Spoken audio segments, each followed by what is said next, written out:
Welcome back to Let's Try That, the show where we try things for 7 days. I'm Sarah. And I'm Avery.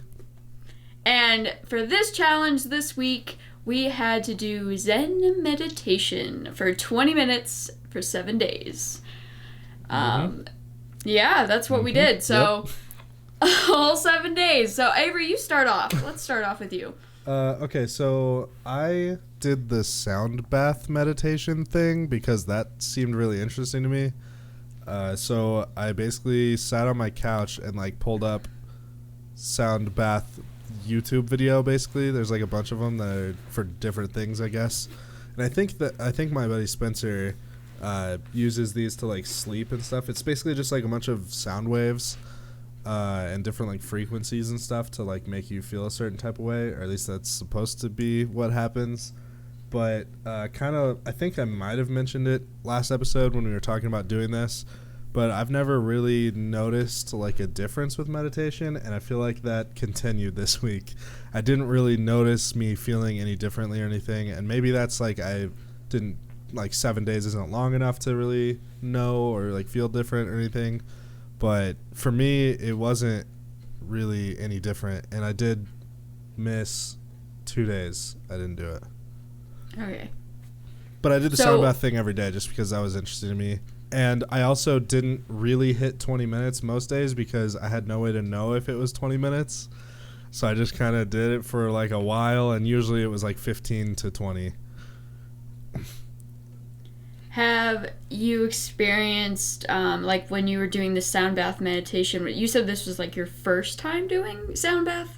Yeah, I've never done that one before. The meditation I've done in the past is guided, on an app.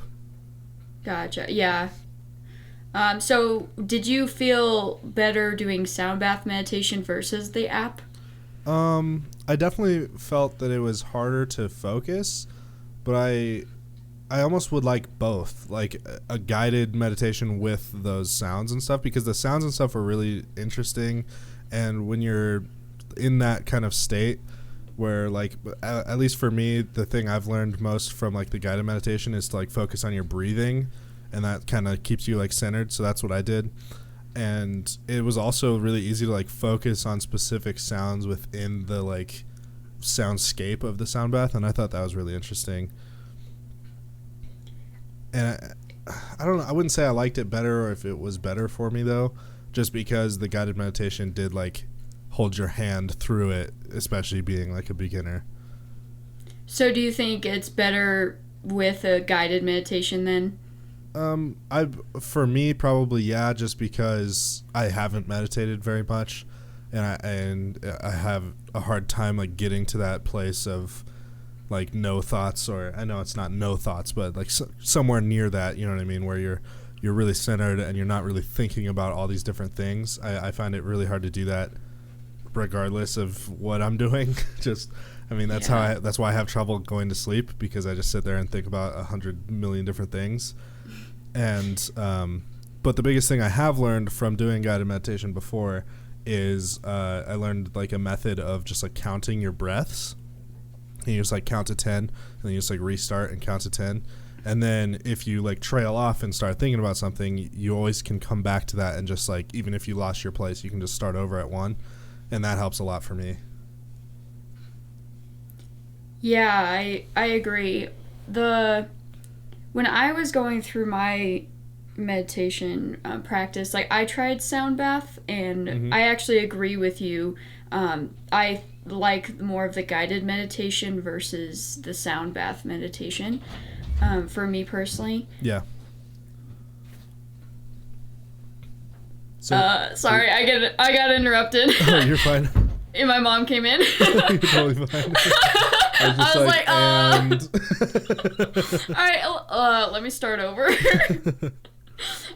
So I think sound bath meditation for me personally was kind of more difficult to actually be at peace and calm, which sounds, I don't know, I liked the sounds, they calmed me down, but I still couldn't get rid of the thoughts that I had occurring in my brain.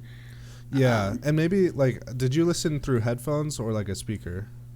I listened through both. Okay. I tried both. I did not try headphones. I was only on the speaker, like in my living room, and it's a pretty loud speaker, so like it does kind of drown everything else out. But I feel like headphones might be better with that, because then at least you don't have the distraction of other sounds like in your house or whatever. Like if the freezer turns on or the washer changes over to a different cycle or something like that. I feel like those are like really easy things to pull you out. So maybe headphones would be better for that. But and that's why I switched to headphones like halfway through. So like I did 10 minutes with the sound bath, I did 10 minutes with the speaker, and then it was about like 10 minutes into it, I was like, I'm hearing separate noises, like my mom was watching TV, my dad was playing a game on the computer, and I could hear those little tiny sounds, and they were distracting me. So I put on my headphones, and that made it a lot better. But still, it was hard to focus with no guidance within the practice. To kind of like guide, like literally guide your thoughts and like what, like I often felt like what am I supposed to be thinking about right now? Because that was what was great about guided meditation, was that it always like told you like, okay, now you're gonna like scan your body to like see how you feel and stuff like that. And I didn't really do any of that kind of stuff, even though I know like why you do it and how to do it and stuff, just because there wasn't that voice telling me to do it. Yeah. And that's why when I was doing the 7 days, I did 6 out of the 7 days. I missed one day. When I chose to do it, though, it was always at the same time, which it was at 11 o'clock at night. I know they say that it's better to meditate in the morning, which I did this morning, but the rest of the days I did at night. I don't think I've ever tried meditating at night. I've done it in the evening, but for this at least I did it all just before I started work, so in the morning. See, my purpose for doing it at night was that I've been having trouble sleeping lately, so I thought that would calm down my thoughts and my body and my soul and everything to go into sleep at night just peaceful, which it actually did help. That's good. If I didn't go straight to like my phone or go straight to like getting ready for bed afterwards, I'd have to already be ready for bed. Yeah. Meditate and then go straight into bed, and that was the best. Like I felt peaceful when I went to sleep. I felt like I don't know, I just really relaxed, and it was just easier to fall asleep. Yeah. Because I feel like that's a problem for a lot of people out there, not just me, but you think of, like you were saying earlier, you think of a million things on your brain, and you just can't stop that thought process. Yeah, but I think meditation and like the breathing exercises, it's what you were mentioning, diaphragmatic breathing, which is when you're breathing from your diaphragm. Mm-hmm. And then through my guided meditation, I did it with Jay Shetty. He's a really famous monk. And he did this 20-day meditation, and I did like 3 or 4 of those through his guided practice, which was the best for the meditation that I did through the 7 days, or the 6 out of the 7 days. Yeah. Because he guided my breathing, that diaphragmatic breathing. He told you to place your hand on your stomach and feel the breath in, and then feel the breath release. And then sometimes you place your right hand on your heart to feel your heart beating, so you know you're still alive and present in the universe, which was really nice. And then I did it both sitting up and laying down. I thought the best was when I was sitting in a seated position with my back against the wall and my head was leaning forward, relaxed. But with his guided practice, he made sure through the diaphragmatic breathing, you breathe in for 4 seconds, you hold it for 4, and then you breathe out longer than you breathe in, so 4 or more. So it's 1, 2, 3, 4, hold, and then 1, 2, 3, 4, and then so on and so forth. And he mentioned that the longer you breathe out, the more relaxed you feel. So if you're ever your breath is what controls you. So if you're really nervous, if you're really happy, if you're really sad, if you're really angry, your breath changes. Right. So that helps calm you down. Like before you go into a job interview, before you go and get into an argument with your spouse or girlfriend, boyfriend, whatever it may be, like just take those breaths before you go in and you'll feel more balanced. And then that I felt more balanced, like especially after, which is weird, after the first day, I was like, whoa, okay, I needed this back in my life, because I used to meditate a long time ago, and I kind of fell out of practice. And I used to do yoga like every week. I used to really think and concentrate on my breath and my being and the balance of myself and my life. So with his help in the guided meditations, it just really set me into another place where I almost forgot what it was. You know, when you feel as though you've been stuck somewhere in a stressed environment or stressed place in your life, and you just can't get out, and then like some form of, in my case, this meditation with Jay Shetty just really helped me get out of that funk in my life, and just kind of like help. And it's only been 7 days, but that, like, I needed that back in my life. I'm sure if you're a newbie out there into meditation, 7 days probably wouldn't do it for you. But he does have like a live 20-day or 30-day, and like they say it takes like around 20 days to build a habit, 21 days. Right, yeah. So if, I'm sure, like, for anyone listening out there or watching, that if you do that, then you'll build this habit into sustaining more of a balanced life, because it's really important to maintain a balance within who you are spiritually and who you are physically and mentally. If you feel like one part is out of whack, then you're not who you are, in essence, like with that balance and that ease and calmness and spiritual tranquility. Yeah. And one thing, one quote that Jay Shetty talked about right before and after his meditative practice that I followed was that it's like a psychological quote. It's, I'm not what I think I am. I'm not what you think I am. I am what I think you think I am. Which really made me think about it right before we started the meditation and right after, trying to transcribe what he meant by that. And it's, what I got from it is, when it says, I am what you think I am, we don't usually react by the way we think of ourselves. We don't react by the way what they, like, people think about you, because they're not a mind reader, you're not a mind reader. Yeah. But we react by the way what we think they think about us. So we react based on what we think they think about us. So if we take away the anxiety of thoughts about someone has about us without them explicitly saying what they are thinking, then you're never going to know. So we shouldn't have that unwritten anxiety in our life for what we think they think about us. So really, what the purpose of that quote was before and after the meditation was just to guide you in the purpose of your life and that balance. And it's really important to keep that within your practice and like who you are as a person and individual, because you'll feel more relaxed and at ease if you just stop thinking about what other people might be thinking or could possibly be thinking, or maybe they're not thinking at all. And it just gets you into a funk, like I said, without that balance in your life. So I really took a lot from that quote specifically. Yeah. And hopefully anyone out there, like, you guys think about that too. Like, it's important to just be who you are spiritually, mentally, physically, and just be the best that you can be. And we hear that a lot, but it's really important into maintaining and sustaining a happy, joyful, and promising life. So, yeah. Deep stuff. Man, that's the deepest I went on this show. Yeah. But yeah. So, yeah, I didn't try any of the other meditations, though. I only did, which is that guided, it's the transcendental meditation, but it's a guided transcendental meditation with that 20 minutes. And if you guys remember, you can just look at the last episode. I've been talking enough.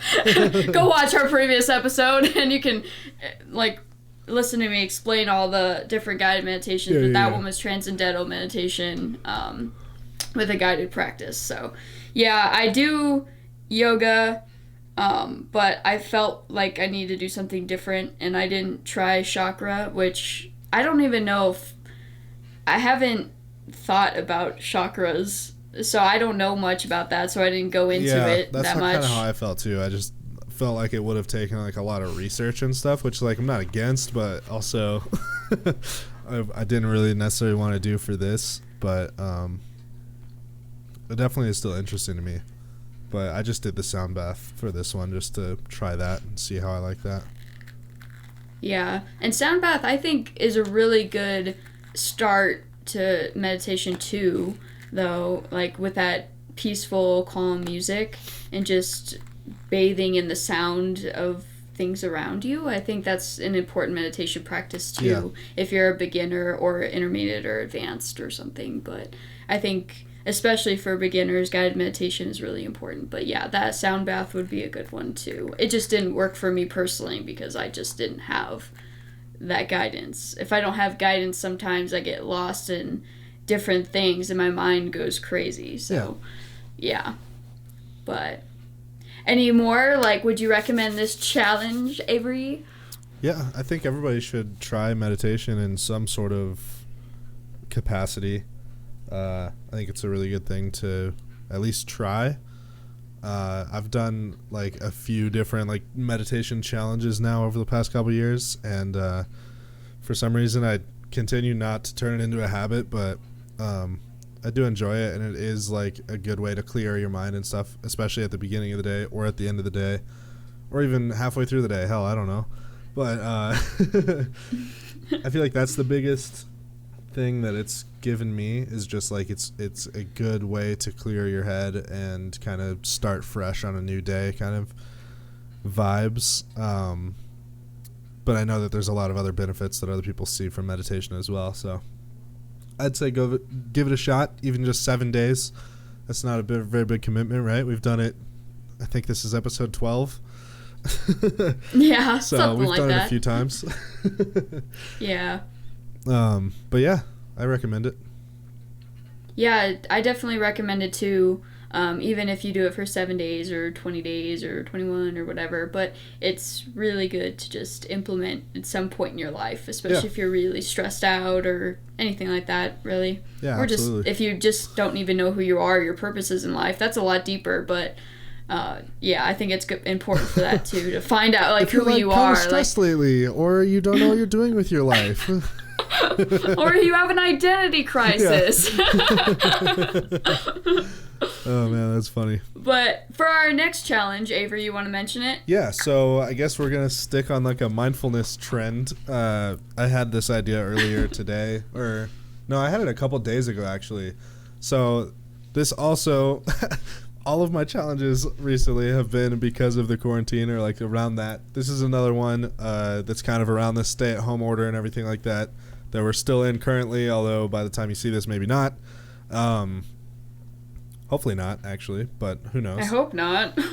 Anyway, I thought it'd be a good idea to intentionally like force ourselves to get out of the house. I know you've been getting out of the house a lot, but I haven't, and I live alone, so I don't see many people and stuff, so I'm kind of going crazy. So my idea is just like a mindful walk, and my idea is no music or like don't listen to anything kind of thing. I'm still gonna bring my phone, obviously, if there's like an emergency or something, but just go take a walk, and like in hopes to like clear the mind, get some fresh air, get some sunlight. And I think we said a 20-minute walk minimum, but you can go longer. And for me, it's 18 minutes, 37 seconds, and 45 we were milliseconds. Because there's like a trend of 20 minutes starting to form. So I was like, oh, did you want me to say 18 minutes? But yeah, just in hopes to get out of the freaking house for me. And I think it's just a good idea to take a walk every now and then anyway. So we'll take a walk for 7 days, and that's pretty much it. Yeah, I mean, and also I think we should put our phones in like snooze mode or just turn it off. Yeah, to get rid of that distraction. I'm still gonna bring it just in case something were to happen. I think it's important to bring our phone just in case of an emergency. Hopefully our 20-minute walk isn't like out in the wilderness or something. I was planning on walking down my driveway and walking on the sidewalk, so that's pretty risky. I don't know, man. Shady neighborhood. Actually, it's not very shady. There's not very many trees. No, it's not. Yeah, I think you have a couple. It's maybe a pretty across sunny the street. Actually. Yeah. But that's the challenge for this upcoming week. I guess sticking in the mindfulness trend, preventing ourselves from going crazy, probably subconsciously, or maybe consciously. Hopefully not. Be at peace, ease, calmness. Yeah, but so 20-minute walk, mindful walk for 7 days. Let's try that. Let's try that. And thank you guys so much for listening. Were you going to say something else? No. Okay. Thank you guys for watching and or listening to this episode of Let's Try That. If you guys didn't know, we upload a video version on YouTube and an audio version on Spotify. We also have an Instagram page at Let Us Try That, like the vegetable. Where we upload little clips. Like for the last episode, I just posted some pictures from that challenge. So there's going to be a lot of bonus content as this podcast progresses as well, of stuff like throughout the challenge that we will talk about, but then you'll get to see like firsthand. So definitely follow us over on Instagram, Spotify, and YouTube as well. You can simply search Let's Try That for those. And we'll see you after we've walked for 140 minutes. Woo! Math. That was quick math. All right. Bye, guys. Bye.